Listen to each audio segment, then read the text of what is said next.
So I've been thinking, like, how is this game going to have stakes, right? Yeah. Like, remember in the first game, the stakes were that, oh god, if we didn't philosophize hard enough, we were stuck in the afterlife. So, which also means dead. Right? So, how is this game making stakes? If we don't philosophize hard enough, is our mom going to be stuck beyond the veil of death? Neither truly dead nor alive?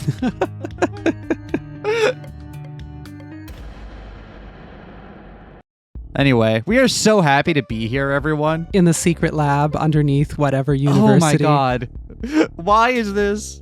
This is where the Thanatonauts go. What is this place? What do we have on our idea slate right now? The classic. The classic. There is an achievement unlocked for doing that, and I want to find the best time to drop it. Yeah. So, I don't know. You tell me when.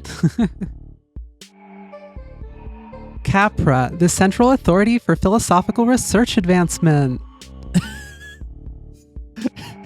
I want you to know I read that the first time, and I read it as crappa, right? Which is funny because at the end of last episode, I said CAPRA for pronouncing the acronym, which is just a fancy way for saying what you said. Yeah, so... We study ways to apply philosophy to the world. Wow, finally, applied philosophy. Since we heard what happened to you 3 years ago, we've mostly been studying the intelligible realm. How did you hear about that? It was literally just between my dad and I. Did you forget your mom runs this? My mom doesn't talk to my dad. I, may have been requested to be your roommate to study your trips there. Okay. Because remember, they're divorced, right? I do not remember this. That was for the first game. Yeah, Socrates, and... Because remember, the whole rest of the Socrates family is really into philosophy, but he doesn't quite get what it's about. So now we know his wife's name is Pythia.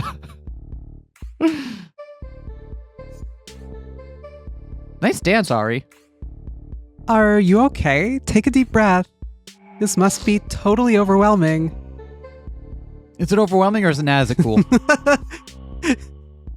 Are we maladjusted enough to choose nah, it's cool? I think we are. I think our household, while maybe not broken, is definitely in two parts.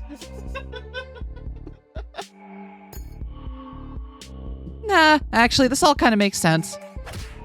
Really? I mean, relatively, yeah. The existence of an afterlife dedicated to philosophy? Okay, that's pretty far-fetched. But I've been there. So I know it exists, right? And once you've accepted the intelligible realm exists, it's only natural that someone would be looking into it, right? I just didn't think the someone would be my mom and my roommate. Aw, I was so looking forward to blowing your mind. You're so chill. I don't know that that's an admirable trait that I have. Perhaps you could learn a thing or two, Jennifer. You must be Ariadne Jones. The boss speaks highly of you. I know this is hard to believe, but I really am just hanging on by a thread here. Wait, what? Thread of Ariadne. Oh, that's a good one. Listen. I wasn't operating on the right level. You need to get on my level. And you are? Marcus Plato, lead engineer. The machinery you see, I'm responsible for it, including, I assume, the reason you've been brought here today. Holy crap, is that just a nether portal? Did you just make a nether portal in real life? The pinnacle of our research, a portal to the intelligible realm. Are you serious? That's possible? I think we need the full backstory. Believe me, I'm going to need the full backstory on this. CAPRA has always been Boss's pet project. She used up much of her clout to fund initiatives promoting philosophy. Yeah, that sounds like my family, all right. Except for my dad, weirdly. Our early efforts, however, left much to be desired. Millions were spent on educational software no one used. Our TV series was only slightly more successful. What's Pythia's last name? Smith. Pythia Smith teaches philosophy. You have to learn philosophy while trying to swim away from a shark? I'm trying to remember what. Or while checking items out in the grocery line. Did you ever use Mavis Beacon? God, a long time ago. I thankfully dodged most typing classes because of reasons. Right. I think it was a thing like one state that I grew up in taught them earlier and the other taught them later, and I swapped at a time in between or something. But I had like 1 year of typing classes in, I think, elementary school down south. Yep. And I did so bad. I can type fast, but I can't type normal. So Mavis Beacon was torture for me. Yeah, that's the thing. The instructor was frustrated enough with me looking at my hands that they like got a box to put over on me. top of, yeah, but then I couldn't actually still type, so I was doing the absolute worst. But I could type with utter fluency as long as I was allowed to do my weird hunt and peck. It's right, and it's like I get the idea behind we want you to be able to type well and quickly because that's a useful skill. They were right about that. That's an incredibly useful skill to have. But at a certain point, you just got to be like, okay, you're doing really well, even though you're kind of henpecking at it. Yep. And then there was the musical. What musical? We don't talk about the musical. The point is, Capra wasn't working out and Pythia knew it. Is that what that is over there? Oh, that's not. Oh, those aren't letters. I can't read those. Those are just boxes. We were sure to be shuttered until a single phone call changed everything. Oh, this is her dad. Hold on. Yeah. There is a plane of existence beyond this one. A world containing all the greatest thinkers. And I've been there. I thought Dad was ridiculous for telling her. I never realized that she believed it. Pythia said, Socrates isn't creative enough to invent a lie like that. Oof. I mean, you're not wrong, but come on now. Needless. Also, are you two talking again? Were they talking again? Needless to say, certain parties in government were very, very interested in this discovery. Our budget ballooned. Really? Just it's largely DARPA. It's always DARPA. I was gonna say. So how does this turn into? How does this become weaponized? Is what I want to know. How is this secretly about weapons? And in time, we completed the portal you see before you. I feel like you yada-yada'd over the most important part of this, which is how you created the Nether portal. I mean, if you can do it in Minecraft, we just had to make it less square. What? I thought the whole point of Minecraft was that you didn't do it in real life. No, the point of Minecraft is that it's square. Little known fact. Not square, cubicle. Same difference. No. At first, we merely looked through it. We watched philosophers debate, getting new insights on their ideas and opinions on current events. How do they know about current events? That's such a big question. Does that imply they have a portal that goes the other direction? Do they watch our lives on TV or what? But Pythia always dreamed of the opportunity to actually visit. Okay, well, good news. There's one way to do that. So what? My mom just went through? Yeah, what gives, Marcus? We weren't supposed to test trans-dimensional travel until next year. We don't even have that many trans people around. You know how Pythia is. Light turned green and she dove in, said she couldn't afford to wait.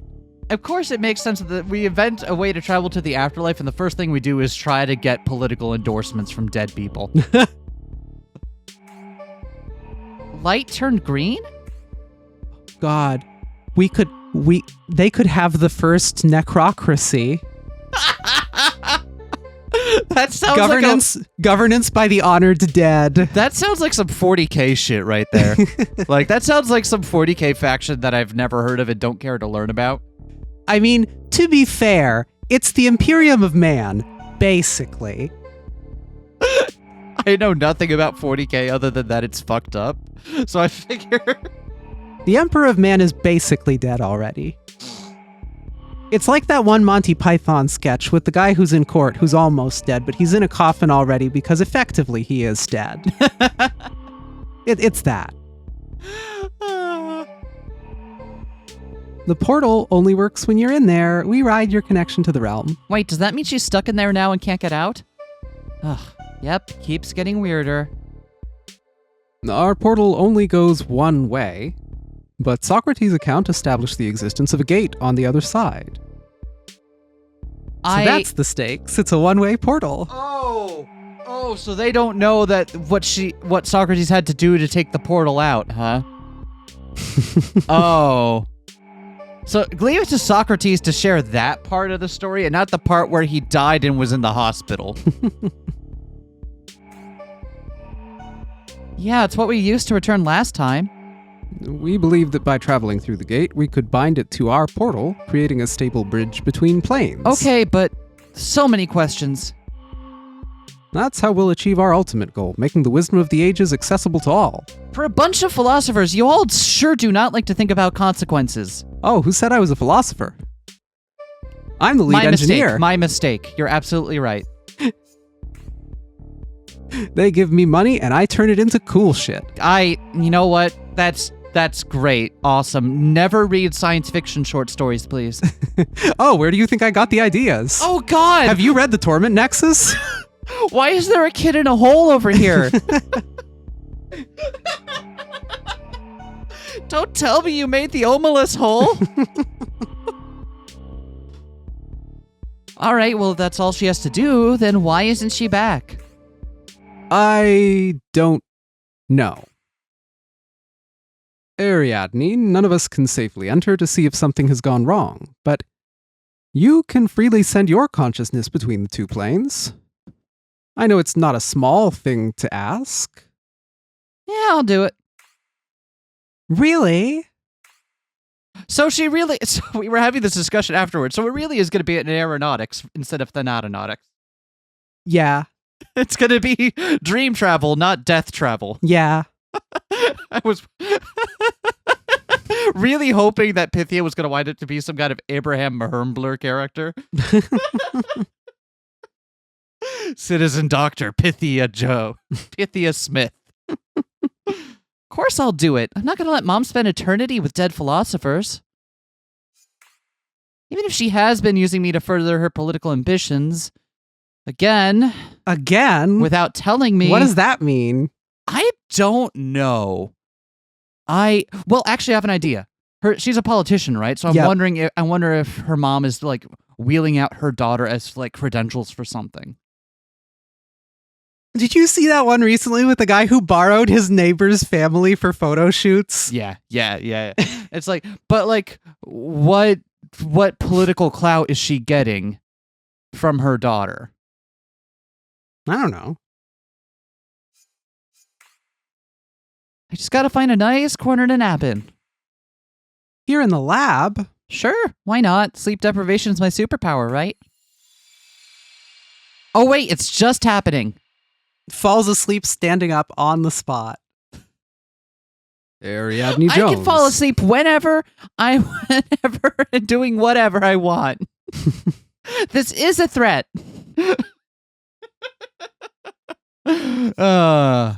I'm glad you've returned. Oh, and she took her dad's name and not her mom's. All right, Arbiter, fess up. Where's Mom? I led her to the gateway. She need only step through to return to the land of the living. Wait, what? She gets to do it for free and you held us hot? You know what? Never mind. I guess my dad did die. You know what? That's fair. However, it appears she had other plans. See for yourself. Ha!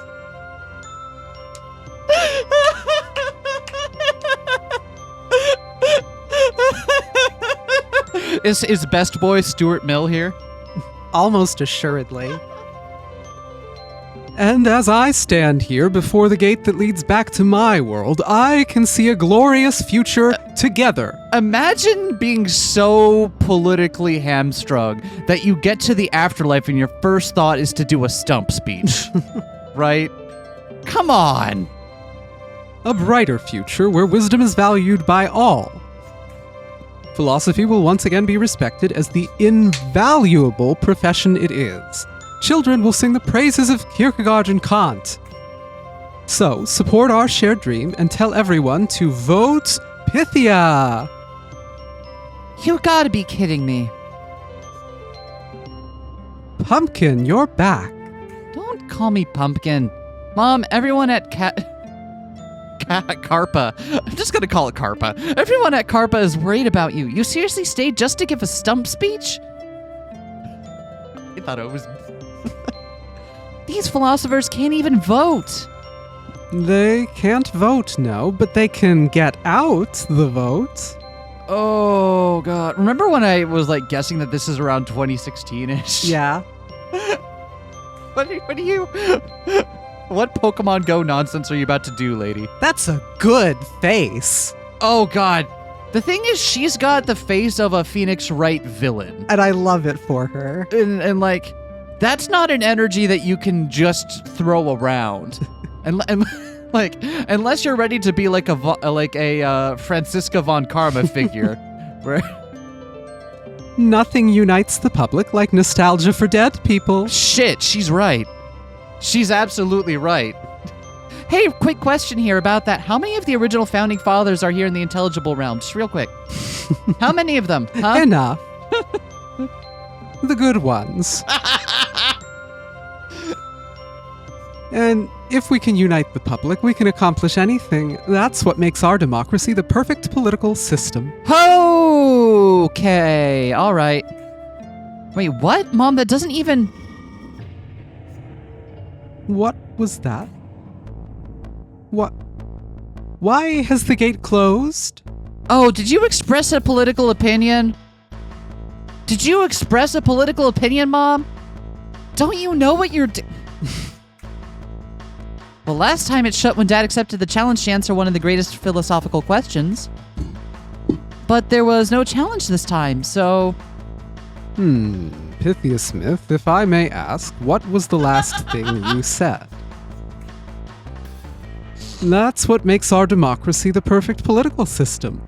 Mom, how come whenever you turn around your hair part moves? And your lapel pin?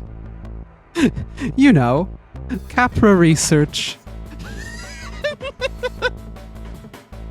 Oh, that explains it. While no formal challenge was issued, the senator just tackled one of the great questions.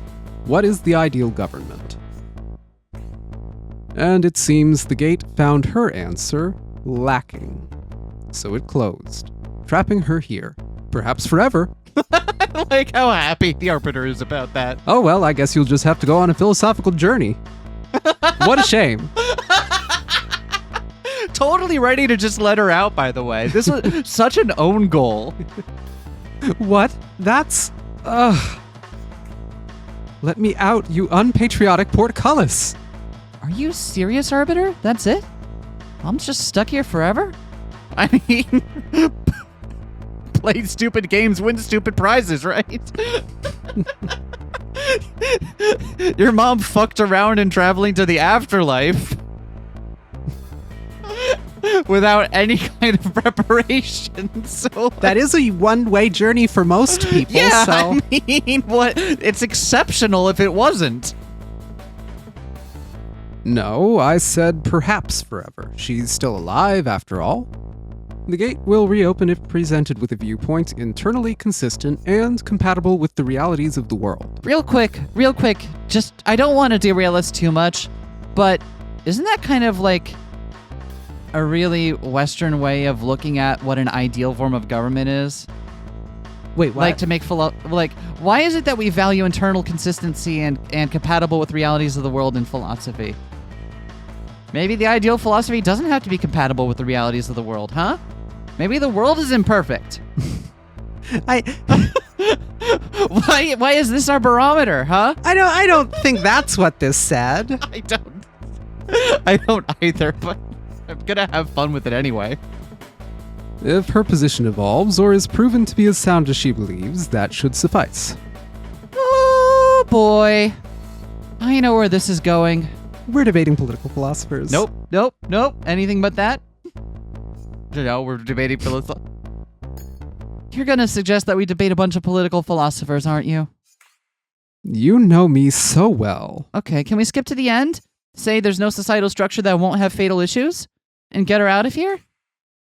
Is that really what you think the answer is? We'll see what we can do about that. Oh, we're going to do this because you're the one that's stuck in your... Oh, okay, got it. Okay, I understand now. So, Arbiter, if I can prove my position is valid, we can leave? That is one approach, yes? Perfect. We do that and the philosophers will have to endorse me. Let's get started. I don't think they will have to... Interesting. Is this Confucius? I think we started with Confucius. Yeah. We put out our guesses last time for who was going to show up. And I don't think either of us went with Confucius. Yeah, which is a bit of an oversight Yeah. on our part. Who's voicing... since I'm going to be arguing with Confucius, do you want to be... Sure, I'll be Confucius. I know I'm giving you like most of the other voices again, but... Such is life. Given the balance here, if you don't want to be talking most of the time... Wonderful. It's been too long since I've had fresh pupils. Really? Your eyes look pretty nice to me. Fresh pupils. I'm over 50. No love for the pupil joke? That was good, sorry. A mere drop in the ocean when compared to my thousands. Pythias Smith, Ariadne Jones, allow me to introduce Kong Xiu, known to you as Confucius.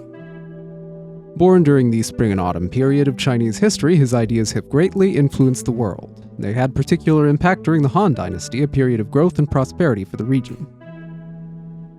Well, we're here to test how his political philosophy holds up now. Tell us, Confucius, what is the ideal form of government? When building a home, is it not best to start at the foundation? Ruling is a role like any other. An important role, but a role nonetheless. In order to understand that role, one must first understand the importance of roles themselves. Oh, we're starting. All right, baby. Oh, we're in it. All right, here we go. The job of any government is to keep a kingdom running smoothly. Okay. And if we understand kingdom, I mean, I assume we're using kingdom kind of interchangeably here, right? Mhm. Or like whatever. Yeah. For a kingdom to function smoothly, however, everyone must fulfill the titles they're assigned. Oh my god, we have the analysis music again. I fucking love... The music in the first game was really underappreciated. It was fucking great. So I'm happy to be here for... Whenever people assume roles and titles they do not own, strife and chaos will result. Good government thus consists of the ruler being a ruler, the minister being a minister, the father being a father, and the son being a son.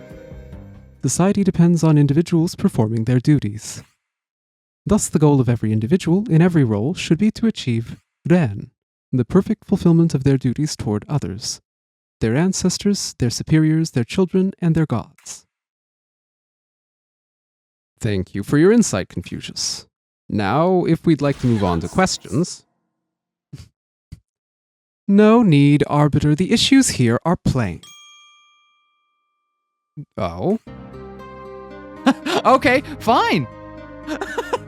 All right. We're just... I guess this is her running the show, right? Not us, so... Let me tell you about a boy I met in Albany the other day, little Timmy Jonas.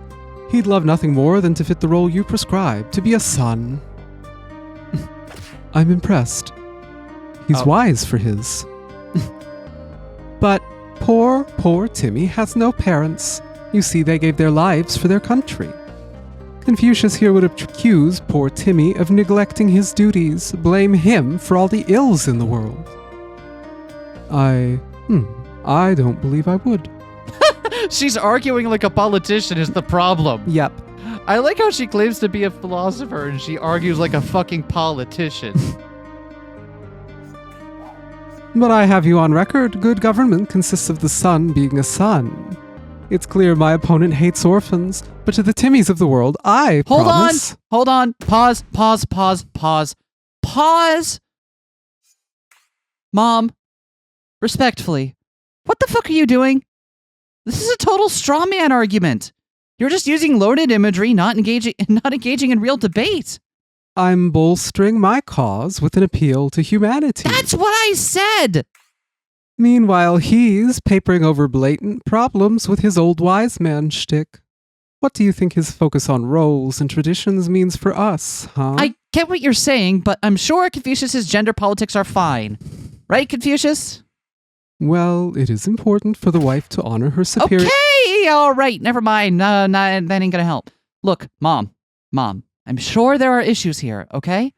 But you taught me the best way to separate good ideas from bad is to examine those ideas and ask the right questions.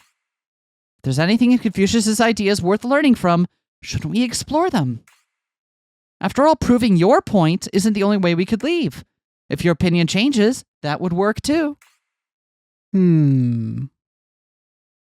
Again, I'm doing this for your benefit, by the way. I could just leave whenever the fuck I want. If you want to go through this on your own, I mean, like, you know. I don't see that happening, but give it a shot, Adney. Let the youth lead, right? Why are you calling me Adney? Is this for real? She should be amazing at this. I see. So, how much time has Ari spent with her mom? I don't know. I'm wondering if Ari's view or vision of her mother is dated, perhaps. Maybe maybe if her mom isn't in her life a lot, maybe she's never really had the time to actually interact with her on these kind of grounds before. Mm-hmm. And now that she has found her mother lacking. But she's just treating these discussions of politics like politics. Now she's dragged me into the middle of it. Even if I take over for her, will she ever change her mind?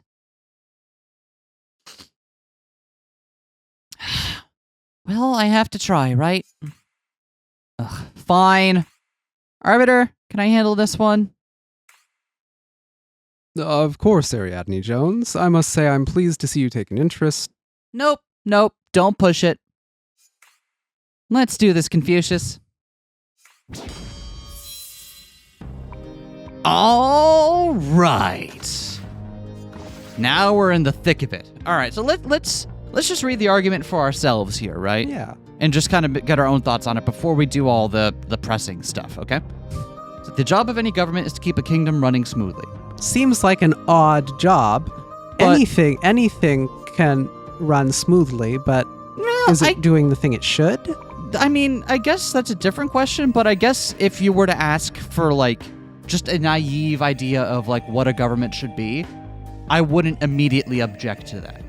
You know, if we were just starting off being like, hey, what's a barometer for a government working well? Keeping the country running smoothly. That's not an ill-advised first stab at something. Fair right? enough. Like, obviously there are problems with that, but, like, I don't think on the face of it, it's coming from a place of not interacting with the problem in good faith. Mm-hmm. Does that make sense? For a kingdom to function smoothly, however, everyone must fulfill the titles they are assigned. So Confucius's idea of a well-ordered kingdom is everyone kind of working like clockwork, right? If you have the job of doing this, then functioning smoothly means you are doing your job to the best of your ability. Mm-hmm. Whenever people assume roles they do not own, strife and chaos will result. Okay, that seems to fall up in the last one, if that's the best way to run the kingdom. Good government thus consists of the ruler being a ruler, minister being a minister, father being a father, and the son being a son. Okay. So I don't know about you, but my first reaction to this is like, okay, how do you determine who's what role? Yeah, that's one. I think another is, what are these roles? Yeah, we say the function, because this in a sense is circular. We say that the purpose of government is to keep things running smoothly. Things run smoothly when people are their roles. And good government is when the ruler is a ruler. And the ruler runs the country. So... Yeah, so you're like, you've invoked this idea of roles without really backing or justifying it, right? And without any kind of backing to it, it does become just this circular thing where like, oh, the ruler's good because they're being a good ruler. Mhm. It's like, okay. Let's see what Ari has to say about this. And before we get any further, I'm sure this is not, in fact, the full content of Confucius argument. Exactly. I recognize that. I am sure Confucius has content on what the roles consist in, but the version of Confucius argument we're getting here, I think, is circular. Right. Let's just get the boilerplate out of the way here. Like, obviously, because this is a game, the version of these philosophies that are going to be presented to us, they are streamlined in a certain way, and are obviously designed with the player to engage with them in certain ways, right? So, while I still think it's done in good faith, like I don't see any reason to assume bad faith on the part of the people who created this game. The point is that like we're not arguing with the Confucius and his body of work. We're arguing with the version of the argument presented to us. Yeah. That is a simplified version of Confucius's beliefs, right? Mm-hmm. So don't take that to mean like this is the end all be all of his belief system. Right. Yeah. I'm sure people would have known that if I didn't say it out loud, but like, I just want to cover our bases here. Anyway, Confucius is a big fan of tradition, ritual. I never have been. So why humor him? You already know you don't agree. Every moment we waste on his ideas, children like Timmy Jonas are... Enough about Timmy Jonas. You know there are other ways to engage, Mom. Being sure I'm clear on how these titles work is a good place to start. All right, so let's start going through now and finding more. Let's press around. Time to press around. Can you clarify this one for me? The government's purpose is to keep society from breaking down. It must maintain the essential social order so all can play their parts. Okay. Yeah, that makes sense. I mean, given his argument, yeah. Can you give reasoning to support this statement?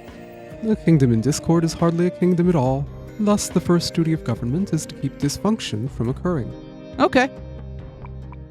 Again, seems reasonable given his premises. And how is this connected to the rest of your argument? This establishes the purpose of government, thus setting the stage for the rest of my points. Well, all right then. Okay, for a kingdom to function smoothly, everyone must fulfill the titles they're assigned. Can you clarify this real quick? Every title comes with its own set of expectations. A singer must sing, a fisher must fish, and a banker must bank. If individuals neglect these responsibilities, society as a whole cannot function. I believe this is the nature of the world embraced by Primus. They love to give people names and titles. What? Tommy the cat, John the fisherman. There's so many of them. Jerry was a race car driver. I see. That's like a good percentage of Primus songs are all just X the Y. Herald of the Rocks. I don't know what one of the rocks does, but... Yeah, I'm not sure that one's maybe it's a role. I don't know. Maybe being of the rocks is a role. Okay, but how did these titles get assigned? A combination of inheritance and innate ability. Interesting. Some titles people are born into. Son, daughter, noble. Others we gain through experience. Teacher, soldier, philosopher. We prove we deserve titles by performing them well. Through valor or neglect, titles can change. This is a whole lot of stuff that was just kind of left implicit, huh? Sure is. In the end, all claims must be reconciled with reality. Titles must be earned, added to the slate. All right. There you go. So, the best way to prove yourself worthy of a new title, and the obligations that come with it, is to perform those obligations. Interesting. So this is taking a different line of argument against Confucius than we did. This line of argument is going to be that we're saying that people have to fulfill the titles they're assigned for things to go smoothly, and if they do other things, that it causes chaos and discord. But at the same time, we're saying that titles are earned by doing the thing, and those can't both be true at the same time. Right, because you're just saying, well, if they're doing the other thing, then maybe they're just earning that title, right? Okay. That is a tidier line of attack, I think, than mine.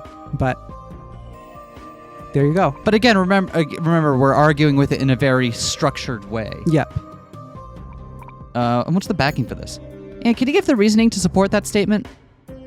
Imagine a kingdom where builders refused to build and farmers failed to farm. A society where no one felt any obligation to do anything. Huh. Okay, I'm imagining it. What's up? And what do you see? Not much. Some people are sitting in the dirt, eating the dirt. How does it taste? It's not very tasty. Good call. Dirt rarely is. What do you mean rarely? You know, sometimes you go to those weird restaurants where rich Right. people overpay to have an unusual dining experience. And some of that dirt is all right. They I put thought like you were going bacon to talk salt about in like it. candy dirt. What? Like there is a like a confection you can make that it's called dirt, but it's basically just like sweets and chocolate and stuff. Oh, like the worms and dirt. Yeah, like that stuff. Like No. the confectionery. I was thinking about those restaurants where rich guys pay $5,000 a plate to be served a bunch of comedically small portions of non-food items. Yeah, that also too. Your imagination has served us well. When individual roles are not performed, the whole cannot exist. But when all are assigned roles in which they are diligent, society will thrive.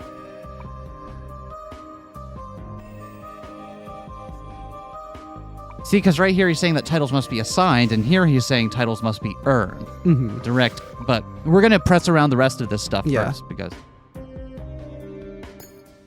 And how is this connected to the rest of your argument?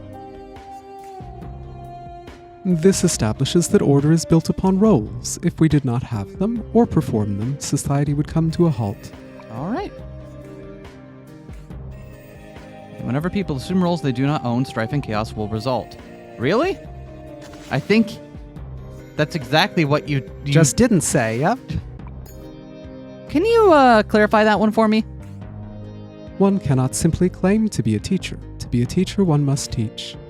Many who are unqualified claim to be things they are not. They boast and posture in order to deceive others. Yeah, like, can you imagine a bunch of YouTubers claiming to be philosophy majors? God. This results in the strife and chaos I mentioned, uncertainty and distrust that erodes the foundation of society.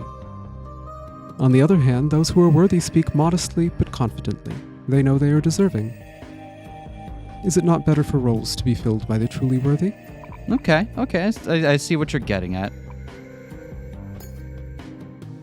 Can you support that statement for me? Imagine that builders tried to farm and that farmers tried to build. Is the problem not apparent? One cannot grow a house, nor can one build a tree. Well, I mean, have you ever used a 3D printer? A what? Could be interesting to try, though, right? Not again. Again? You did try, Adney. When you were 7, the tree you built fell through the window. I was 7. Maybe now I could. Let us all be thankful Ariadne did not choose construction or gardening for her career. I haven't chosen a career yet. I'm a college student. Indeed, performing duties one does not deserve is even more disastrous than performing no duties at all. Oh, really? That's really funny that you say that, but, you know. Haters. And how's this connected to the rest of your argument? This establishes the dangers of individuals claiming titles they do not deserve. Okay. Now, something that's really interesting here, this in a sense is a very classical Confucian argument, styles of reasoning that go back millennia. Mm-hmm. But on the other hand, you can see seeds of this in things that are very modern. When you start looking at like post-structuralists breaking down the role of social construction and social roles and identity in critique of society and what a society should be and so on, and what makes it how it is. And here you see something much, much older in which social roles are a foundation. Yep. Not in the same way at all, but still in a way that, like, if you squint, you can make it rhyme. And, you know, this about folks assuming roles they do not own, leading to strife and chaos and so on. Think about all of the online discourse about various labels and identities and so on, and who deserves each, and why we need to use them, circumscribe them in particular ways in order to have, you know, order and a sensible understanding of the world, and why going outside those, depending on who you ask, is something that leads to worse outcomes. Another line of reasoning that is not the same, but it rhymes if you squint hard enough. Exactly. I don't know what you mean about labels, though. I'm just a queer 30-something philosophy major. What do I know about labels?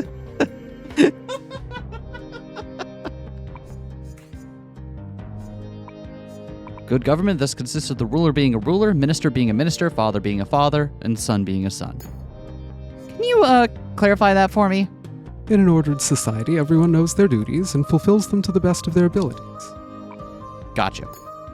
And can you give the reasoning to support that statement? It flows from my previous statements. If roles are important to a functioning society, then a good government is one that emphasizes such roles. Okay.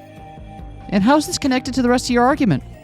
This is my overall point. Everyone must be what they should be. Okay. I think I know where I'd like to challenge, but what do you think? Yep, it's the one right before this. Right here? Yep. Yeah, I want to challenge this with his own idea. Titles must be earned. Nice! Never gonna get tired of that. Never gonna get tired of that. Hey, Confucius, for society to function, everyone must stick to their roles, right? Correct. And people prove themselves worthy of these roles by performing them well? Should one not dance before claiming to be a dancer? Such requirements seem only logical. Each building block has a logic, yeah, but when the blocks are all placed, you've walled yourself in. Do elaborate, my pupil. Your philosophy creates a cycle of requirements with no real entry point. We have to deserve jobs to perform them, but we have to perform jobs to deserve them. How are we ever supposed to try anything new? Astute observation, Ariadne Jones. Thank you, Arbiter. Experimentation is essential to growth. My favorite teacher once told me, take chances, make mistakes, and get messy. But the motto in your school, Confucius, entry-level position, 5 years of experience required. Wow! Shots fired. Job market burn. My teachings are not so rigid. When essential duties are complete, one is free to direct energy towards other productive ends. But what defines productive, especially when success involves practice or luck? I've never released a pop single, but I've thought about it. How will I ever know if that's my ideal role? What do you think, Mom? Should I drop out of college and become a pop star? Nonsense. Wow. Feels that strongly about my pop career, huh? Is it not foolish to assume the only role of value is that of the expert? Acknowledging yourself as a student of a discipline is a title unto itself. Humility and willingness to learn do wonders. To pursue the title of pop star, one should first take on the title of pop apprentice.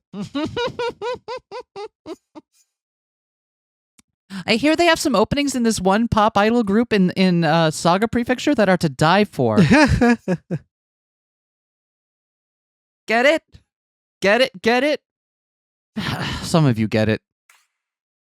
By studying under a superior who is more experienced, you learn how to fulfill your role.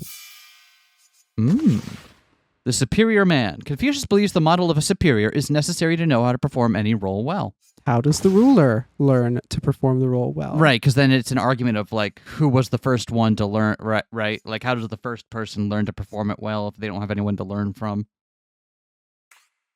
If only Taylor had answered my letters. Our superiors, parents, teachers, and governors demonstrate for us how to be better. Is Ariadne a Swiftie? Is that what we're learning here? And with this observation, we answer your initial question, the ideal form of government. For as we look to superiors for guidance, the one at the top must be a model for all. Presentation. Those bearing the title of ruler stand at the top of society and shape it through self-discipline. Through orders, punishments, and Though orders, punishments, and coercion may help in the short term, they do nothing for the people's sense of duty. But simply by embodying his title well, the ruler provides the essential model to inspire all to live up to their roles. The ruler thus becomes like the pole star, remaining in place while lesser stars pay homage. Homage, even. The moral relationship between superiors and inferiors is like the wind to the grass. The grass must bend when the wind blows across it. When the ruler embodies his role, the people will be inspired to play their own. So the role-playing continues, huh? You should get into an RPG, Confucius. They could make a good wizard. You seen the demos for Metaphor Refantasia? Come on. Master Kong would never be a wizard. I don't know. Long beard, flowy robes, excessive use of metaphor. Wizards are the natural enemies of philosophers. Nothing they do makes sense. Of course it does. They just have to sit there and commit it to memory after studying for a bunch of hours, and then they can take that learning and apply it to the world. That's exactly what we do, right? Well, Confucius is definitely living in a fantasy land, at least. Oh, don't you start. You're the reason we're here. Mom. You know what I just realized, and I hate it? What? I have her haircut. Yours doesn't animate outward as much. But it does a little. Yeah, but not... Yeah. I think yours would be drawn a little bit more... What's the word I'm looking for here? Showing you in a positive light. Adney, look, remember my first campaign for the school board? I was 6, Mom. All I wanted was to protect humanities classes in our district, and it was going fine until I said offhand that people should pay better attention to their nutrition. My opponent published a big expose on how I wanted to ban pie. They even labeled it Pie-geddon. I thought if I led by example, laughed it off, it'd pass. But taking the high road didn't work. I lost. So that's why she is the way she is. I am troubled such behavior still exists. Even in my time, legalism was emerging as a prominent movement. Legalists overlooked the value of tradition and honest work, instead emphasizing deception, hidden intentions, and the power of law itself. Legalism. Contemporaries of Confucius found duplicitous practices and harsh punishments were the best way to maintain power. Really? I wish I knew more about classical Chinese philosophy. Yeah. I know that legalism was a thing. I know that there were a number of great schools that I should know about. I don't know anything about the content of any of them, really. I've read in passing about Confucius once or twice, and we did a unit on Lao Tzu once, and that's about it. Yeah. But I think he's getting at I think if I'm reading this right, the idea is that, like, by hiding within the framework of the law itself, one could hold on to power without having to perform a role well. If one just takes the framework of the law as a given unto itself, one can abuse those mechanisms to stay in power without having to perform their role. Oh, interesting. Okay. Hit me. So apparently, some of the stuff in Art of War references Han Fei, who was one of the folks of this school, and that kind of like what we might describe as a realist approach. Okay. Is how some people see it. Did I have like the right of it there? Perhaps. Okay. Because again, we're working off the cuff with this. But all right. Yeah, sound off in the comments about everything that we're getting wrong here. Honestly, this is like the series to sound off in the comments. Yeah, please because do, actually. What we can cover while we're just, Debate doing me, this bro. live and relying on a decade-old degree and anything we can quickly Google on a smartphone is not going to do justice to, what you can get up in the moment. So feel free to elaborate on shit that we're just kind of blowing by. Like, we do read the comments. I would love to hear about it. But do you truly believe the world is better for having such leaders? If stronger examples had been set, your opponent would never have used such deceitful tactics. Well, I beat him soundly in the next election. No one remembers him now. It's time to ask Confucius your questions, Ariadne. Those bearing the title of ruler stand at the top of society and shape it through self-discipline. All right, so we're going to do what we did last time. We're just going to click through. Yeah, let's press around. Can you clarify that for me? The ruler stands above all. In such a position, their virtue will influence all. Fair enough. And can you give some reasoning to support that statement? Figures such as a king or emperor are known to everyone. As a result, their conduct can influence an entire kingdom. As children act out if the parent goes astray, so too will subjects respond to their king. Thus, the ruler embodying virtue is essential to make the people want to be virtuous. See, this is fun because while the argument's not sound, that's also not wrong in the sense that, like, we would like the folks who lead us to be virtuous, and when we get folks, not naming any names or referring to any events, into positions of power who don't adhere to, who don't abide by social sanction, who damage the social fabric of trust and act out in certain ways, then it does embolden people to then act more flagrantly. Defy. Because So- I mean, just throwing out an example of just off the top of my head, not naming names. Could you imagine someone throwing a temper tantrum at losing an election, and then using that power to cause people to riot in an attempt to overturn that result? That's not the result of a ruler of shaping the nation through self-discipline, right? Again, just random example. Just a random example. It would suck if that ever happens, right? Anyway, I've been in a coma for the past year. What's up? And how's this connected to the rest of your argument? This is a core premise. We know those below need a model above, and this establishes the ruler is a natural model. All right. Again, if you're taking his premises for what they are, okay, I see what you're saying here. Though orders, punishments, and coercion may help in the short term, they do nothing for the people's sense of duty. Can you clarify that one for me? Threats can make someone act, but cannot make someone want to act. Not truly. Yeah. See, this is oddly progressive, really. Yeah. No, threatening someone will get them to act, but you're not changing their desire, right? Absolutely, man. I'm with you on that one. And can you give some reasoning to support that statement? You can convince someone to do the right thing under threat of force, but they will not truly desire to do that thing. In such a situation, will they not break from their duties the moment they can avoid being caught?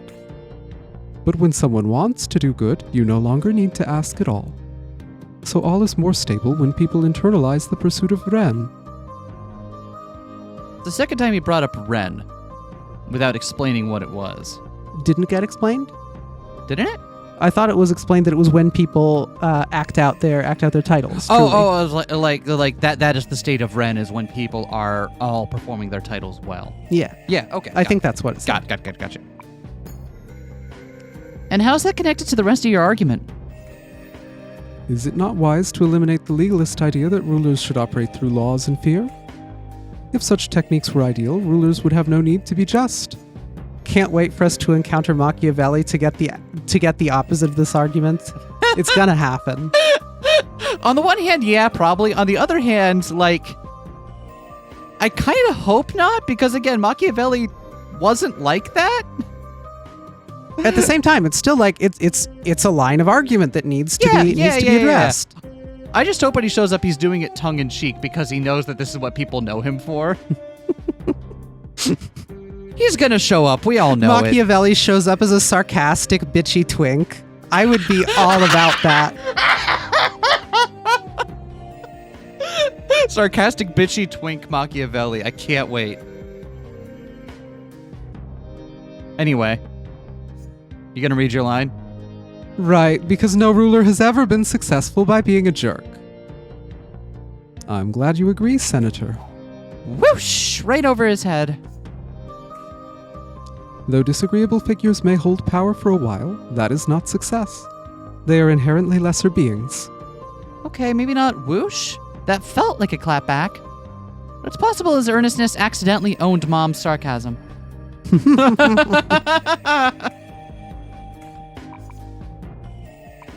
So, okay, yeah. So he's saying he's aware of like the existence of like people who do take power this way, but also that he's asserting that they do not last. Mm-hmm. Okay. So it's not merely a response to say such people exist. We'd have to point out that we'd have to go further than that. Mm-hmm. By simply embodying his title well, the ruler provides the essential model to inspire all to live up to their roles. That's interesting. That's interesting. What is it about rulers then? Because there is an excellent pizzaiolo, for example. Yep. But him living up to his title and making excellent pizzas Yep. doesn't inspire me to become a morally good person and be better in my roles. Well, he said this earlier, right? The ruler is exceptional because everyone is aware of who the ruler is. Everyone knows their king. Everyone knows their emperor. And by virtue of that, they have the ability to influence the country as a whole. So if everyone knew Giorgio, Yeah. the world's best pizzaiolo, Yes. then that would be good enough. We wouldn't need a ruler then. I don't know if he'd agree that it'd be good enough because he'd be performing the role of pizzaiolo and not ruler. So it is the role that's special then. It's not just that everyone knows the ruler. Ooh, I like you. I don't think this is the line of argument we're pursuing. But This is only the second time we've had the cause to use the word pizzaiolo in a Let's Play, and I'm happy to be here for it. This is the second? Yeah. Remember the whole game where we played just some guy about a pizza delivery guy? No. I'll show it to you later. It was a fun game. Anyway, can you clarify this for me? The ruler provides a model to all of what it means to own a title. The people will see the king as a beacon of worthiness and thus feel the need to be worthy as well. This is also interesting because it suggests that the act or state of embodying a title is something separable from the specific actions involved in embodying that title. There's something about the king embodying his title that can show us how to embody our titles as a gardener or construction worker, even though there isn't anything that the king does that shows us how to build a building better, or shows us how to plant a field better. And that's a thing you could argue, but it is an additional snuck-in premise there that embodying a title well doesn't just mean I am good at this thing, this one unique thing. There's something about it. There's something about it that is transferable. Well, I think he's saying that by being a ruler well, it inspires them to live up to their roles. Right? Not that it makes them better at, but inspires them to do better at. Okay, so maybe I'm being unfair then. Yeah. He's not saying that by a ruler being a good ruler, that makes the pizzaiolo better at making pizza. Right? He's saying that the ruler being a good ruler makes the pizzaiolo want to be better at being a pizzaiolo. Okay. God, I love that word. God! Where did you hear that recently that it got stuck in your head? Nowhere. Really? Just pulled it out of nowhere? Yeah. Hell yeah. Can you give reasoning to support that statement? Do individuals not look to their superiors for guidance? Apprentices from masters, children from parents, all need a model to inspire them. In my time, I inferred this from observation, but recent studies also support this notion. Seeing another model kindness makes one want to be kind. See, but this is different. That's the thing I was talking about. Yep. Seeing another model kindness makes one want to be kind, because kindness is the thing they're doing, and it's the thing we're doing as well. A ruler modeling being a good ruler, making me want to model being a better farmer, that's of a different kind. These are two different lines of reasoning. Yeah, I get what you're saying. And as the superior of all, the ruler provides such a model for everyone. It's also interesting that he's giving two different ideas about the nature of people. Right? He's saying on the one hand, people will want to be duplicitous if they can get away with it. But on the other hand, they will also want to be inspired to be good if someone provides that inspiration. So who's providing that inspiration for the ruler, right? Why is the ruler not subject to their own supposedly natural desire to be duplicitous? I'm gonna steel man this one. I don't think we have to be foundationalist about this. I think it's perfectly coherent if we said that the ruler models it because of all of society doing well under him, and that all of society does it because of the ruler ruling well over them. I don't think that part's actually circular. I don't know if I agree, but I'll allow it. I So you're think saying the benefit to the ruler then is the society functioning well. I don't think it's about benefit. Okay. I think it's about the thing we're talking about here. The same. It's not that folks are doing their roles better because something about the rulers ruling well benefits them. We're talking about the ruler ruling well inspires them to live out their roles well. That doesn't rule out that them doing their roles well in turn Inspires the ruler. ruler, as the ruler sees, maybe not each of them individually, but sees the smooth, harmonious function of society as a whole, and is like, okay, right, so yeah, why shouldn't the ruler everything also is in be, its right place. Why I am shouldn't inspired. the ruler also be subject to be inspired by a good example? Yeah. Yeah, I see. Okay. So I'm curious if that's the direction that this would go. It probably isn't, but I am not a foundationalist, so I am not bothered by this. For everyone, huh? And how is this connected to the rest of your argument? This establishes why and how the ruler acting justly results in a stable kingdom. By providing a model to all, they anchor the whole of society. Well, if he was doing a good well, then why do legalists exist? Yeah, I mean, that's what Pythia seemed to be getting at, right? To all of them, huh? Is she being like, well, then why did such dissension rise up? The ruler thus becomes like the pole star, remaining in place while lesser stars pay homage. Can you clarify that for me? That's a lot of metaphor. I mean, I'll be honest, I have no idea what a pole star is. Pretty sure the first thing coming to mind is wrong. It's an electric car, I think. Isn't it? I feel like it's an electric car brand. Is there an electric car brand called Polestar? Yeah, there totally is. Oh, okay. Well, cool. Today you learned Confucius, EV fanatic. EV fanatic Confucius. And also Ariadne Jones. Mind in the gutter. You must have recognized this is another metaphor. Of course. More evidence for Wizard Court. Well, in this case, the metaphor is apt because the pole star is stationary while other stars move around it. The king will similarly be stationary in his virtue, and his virtue will guide his subjects. So this is totally going to be the one we challenge. Either that one or this one, because this is the one that Pythia seemed to react to, but let's keep going. Can you give reasoning to support this statement for us? As stars guide sailors in the seas, so too does the ruler guide his people. Okay, just sailors have better tools these days, like Google Maps? Google Maps usually doesn't work in the middle of the ocean, Pumpkin. Unless you want to be told you're off the coast of Equatorial Guinea. Wait, what? Also, letting your opponent double down on their colorful metaphor is a rookie political mistake. I'm not a politician! You want to attack the substance, not the sizzle. His previous statements are what led here, right? Go for those. Interesting, so she agrees with you.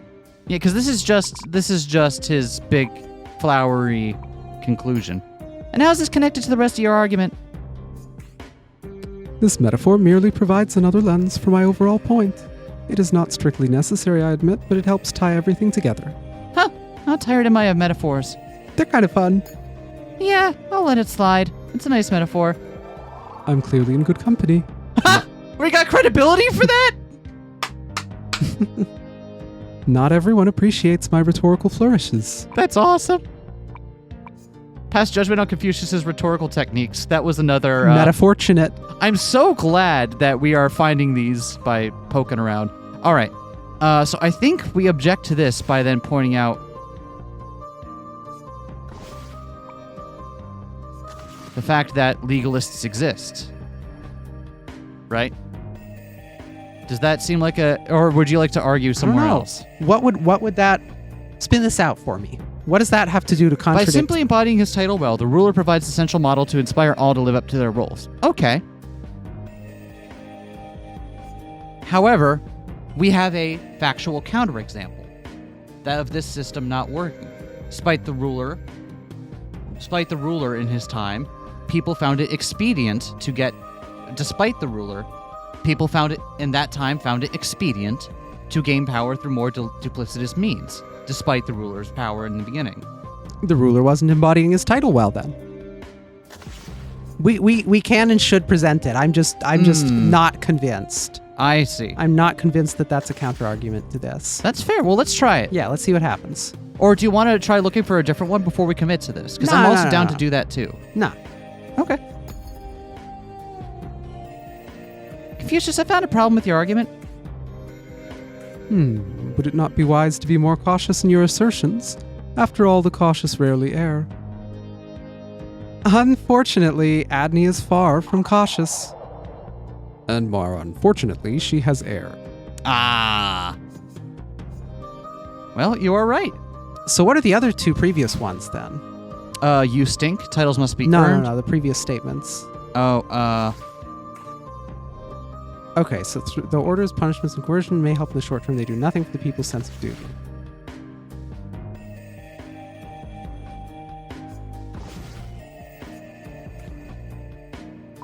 And what was the other one before that? Those bearing the title of ruler stand at the top of society and shape it through self-discipline. Can we look at our ideas again? Yep. Does the superior man play in here? Is it that The model of a the superior ruler would need the superior? It feels like that's what we're getting at here. That, who we're- models for the ruler. yeah. But I don't know where we would press that. We have the idea to present, and that's why I thought it was the last one, because the last one is the one that says, oh, the ruler is the pole star. There's no one above the ruler. The whole society revolves around them. I guess one thing you could say is, how does the ruler know to embody their title well? Yeah, maybe.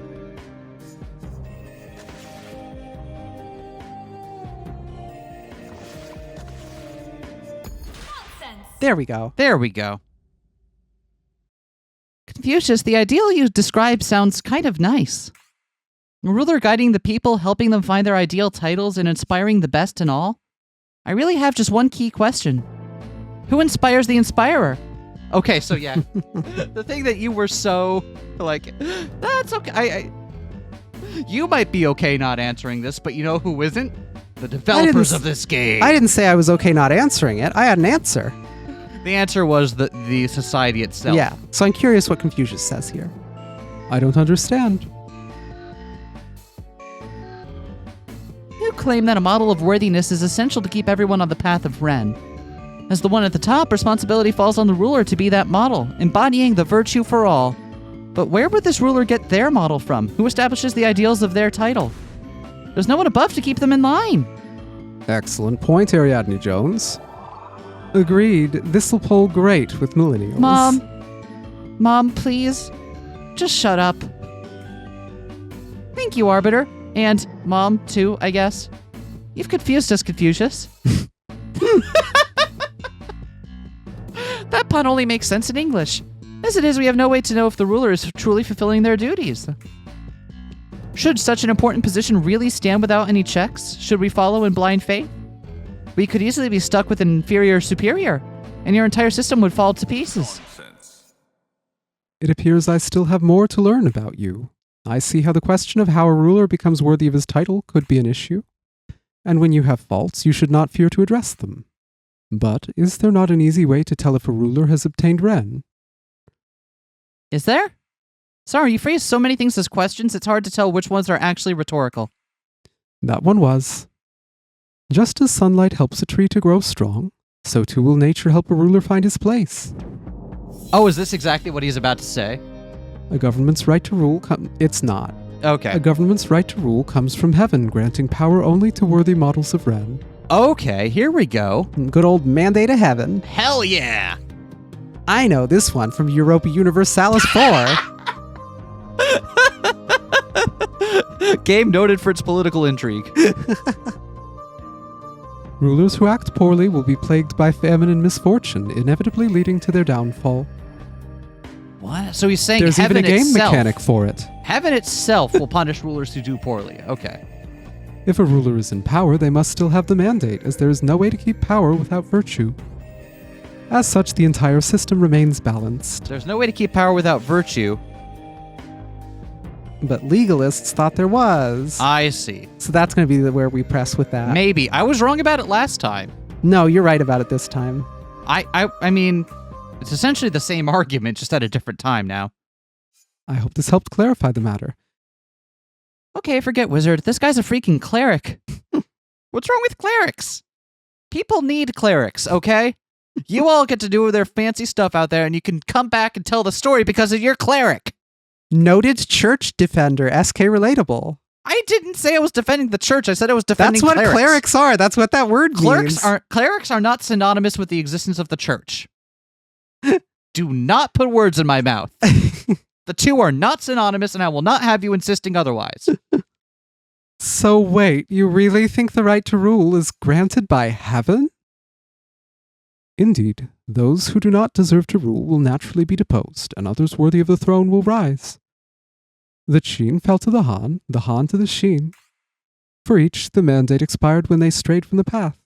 Only by staying just can such a fate be avoided.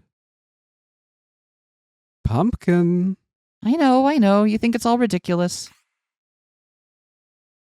The idea of a mandate of heaven long predates Confucius himself, though it clearly features prominently in his thoughts. And this concept was hardly exclusive to the region. Europe held a similar ideal, the divine right of kings. Yep, that's where I was going to be like. Yes, even now people will claim politicians they like are gifts from God. But that doesn't mean we have to accept. Unfortunately, simply rejecting an idea changes few minds, especially an idea as widespread as this. But if you can find a substantial conflict in their worldview, your odds will be much improved. Right then. Roll for initiative! Ariadne Jones definitely plays D&D. I mean, it was pretty if it wasn't clear from the first game, she's an absolute nerd, right? All right. A government's right to rule comes from heaven, granting power only to those worthy, to the worthy models of Ren. Can you clarify that for me? Without the favor of heaven, it is impossible to reach the throne. After all, the mandate will only select the worthy.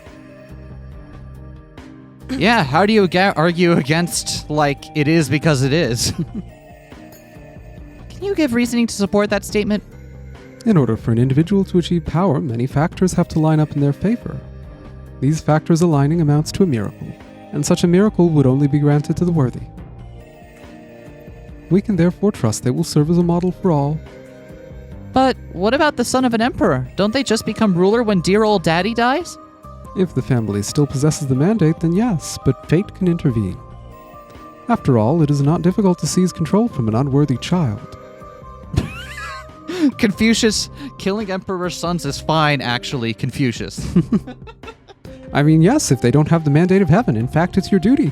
So wait, by killing them, do I then prove that they didn't have the mandate of heaven? They already but if I fail didn't. in killing them, does that prove that they do have the mandate of heaven? You're catching on quick. So no matter what I do, it's the mandate of heaven. That's not a really helpful description, then. How is this connected to the rest of your argument? It establishes that in order to rule, an individual must already be worthy, thus guaranteeing those who reach the throne embody Ren. Okay. Rulers who act poorly will be plagued by famine and misfortune, inevitably leading to their downfall. Can you clarify that for me? The moral sickness of the ruler will be reflected in the state of their kingdom. Natural disasters, scandal, and suffering will surround the nation from all sides. These issues will make it increasingly difficult to maintain control until the ruler is finally deposed. So literally, the state of the world will act upon your kingdom to right itself. Indeed. Okay. I mean, it's hard to argue with, but, like... Can you give reasoning to support that statement? Yes, please. Disasters don't happen just because a ruler isn't kind enough. I can understand why you might be skeptical of this idea, and I do indeed believe nature punishes those of poor character. But even if we set that aside, the core idea here does not require disasters be caused by the ruler. If a ruler proves unqualified to deal with the crises that emerge, do those crises not become worse? That's a much more reasonable point, actually. Mismanagement can amplify even the smallest ember into an all-consuming blaze. Like, for example, if you had a poor ruler in charge when something like a global pandemic came about, right? Like, just what if? Indeed. It could obviously be that their mismanagement would make that, like, much, much worse.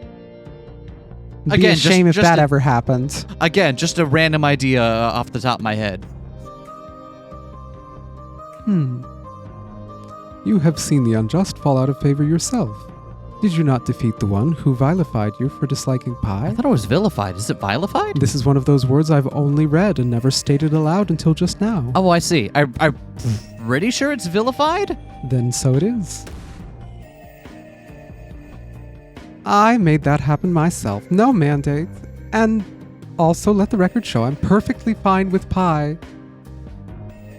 Well, regardless of what you believe, heaven was clearly on your side. Without the mandate, the unworthy cannot keep power. And how is this connected to the rest of your argument? This establishes that only just rulers will be able to keep power. For when the kingdom is beset by calamity, the people will know the ruler has lost the mandate. All right. If a ruler is in power, they must still have the mandate, as there is no way to keep power without virtue. Okay, can you clarify that for me? I mean, any ruler who is still in power must be just enough to maintain the mandate. After all, there is no other way to stay in power, not without the support of heaven. Okay, no other way to stay in power, huh? Interesting. Okay. And can you back that up? Can you give reasoning to support that statement? If you knew injustice and cruelty guaranteed you would be removed from power, you would have no choice but to rule fairly. Thus, the divine mandate forces rulers to be benevolent. But you're essentially saying that as long as someone manages to stay in control, they must still have the mandate? This is correct. No matter what they're doing? A leader can only maintain control through just actions. Do we have reason to doubt this? So it's this one we got to challenge. Okay. It's laying it on thick. Yeah, okay. It's the same thing as, like, we have a counterexample. Yep. Okay. And how is this connected to the rest of your argument? Is this not the logical conclusion of my argument? The ruler must be just to keep fortune on their side and maintain the mandate. This cuts off many despotic options a ruler would have, guaranteeing they serve as a beacon for all. Is that so? All right. As such, the entire system remains balanced. Can you clarify that for me? The mandate is the final piece needed to establish our ideal kingdom. With it in place, the whole of government will surely embody Ren. And can you give reasoning to support that statement? The mandate corrects the issues you had with the ruler. It guarantees they will be a worthy role model. And with a worthy model at the top, how can the people not be inspired to be better? That's what you just argued earlier. Indeed, by guaranteeing the character of the ruler, the mandate addresses your main concern. As a result, the entire system will remain stable. And how is this connected to the rest of your argument? Does this statement not connect this argument to the history of our discussions? Does it? Adney, please, you had to know that was another rhetorical question. It clearly does. I was pretty sure, but can you imagine if it hadn't been? It would have been so bad. And there she goes. Well. Ha! Rhetorical question. Let's move on. Get got, Mom. I feel like I'm caught in a twisted time loop, debating around and around in circles. I need to find a way to break free from this logical whirlpool, no matter what heaven intends. All right, so we want to try presenting legalism here, right? Yeah. Because he would then be saying that the legalists that they must then have the mandate of heaven.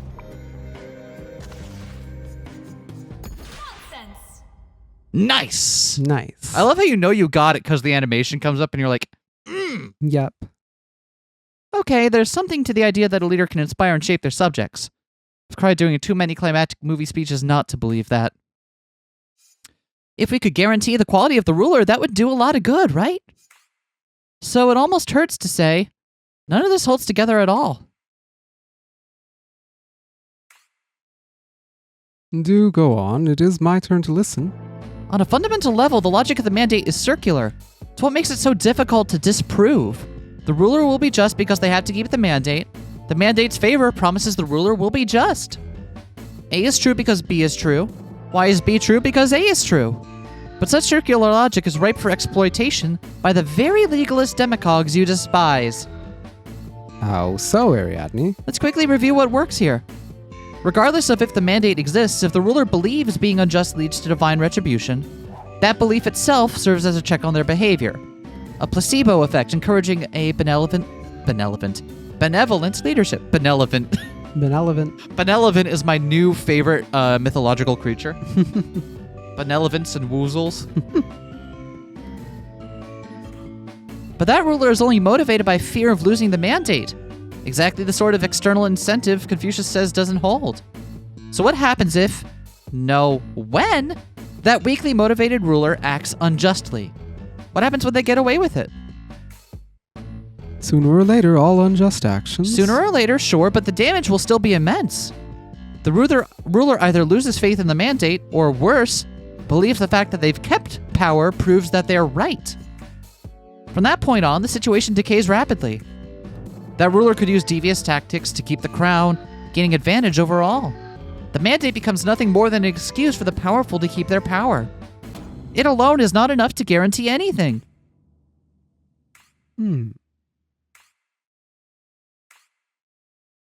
Anyway, can I get your autograph? I've always wanted to meet you, and I haven't had the chance yet.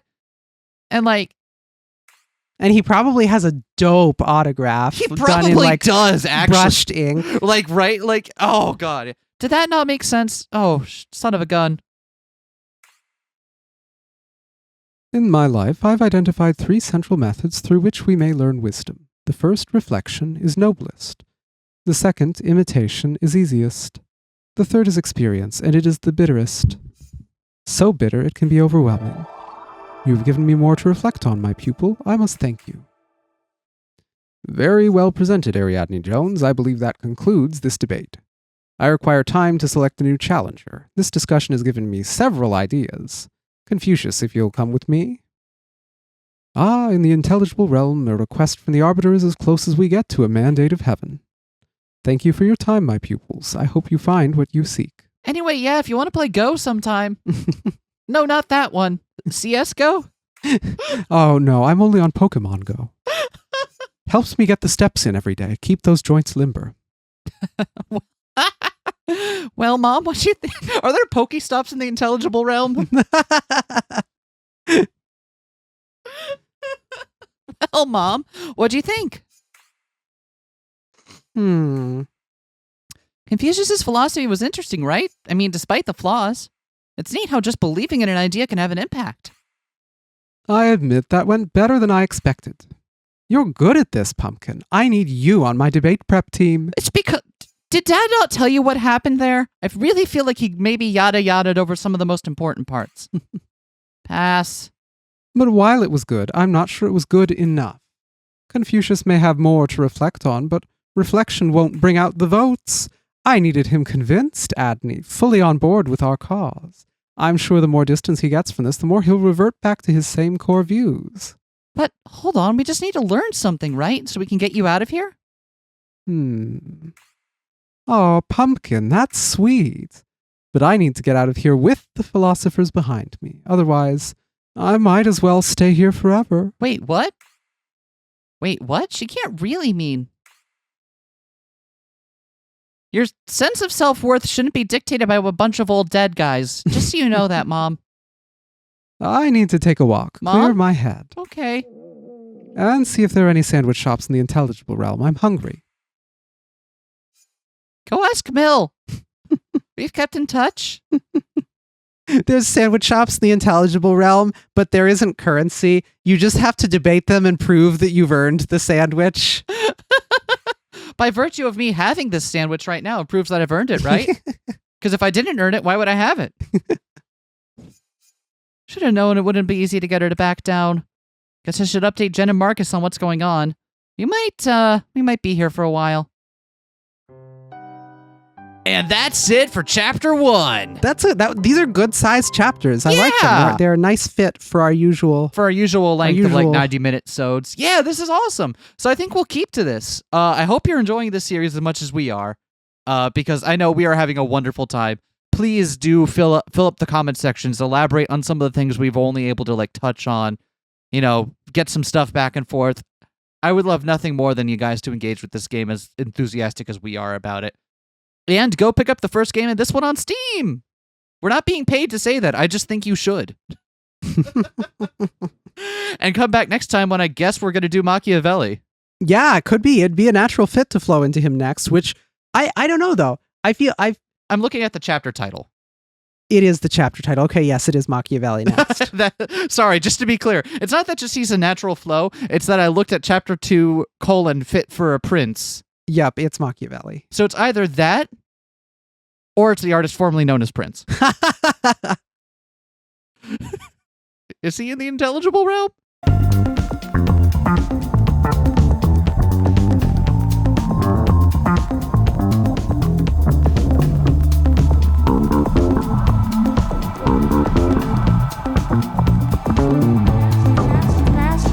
Smash that like, comment and subscribe.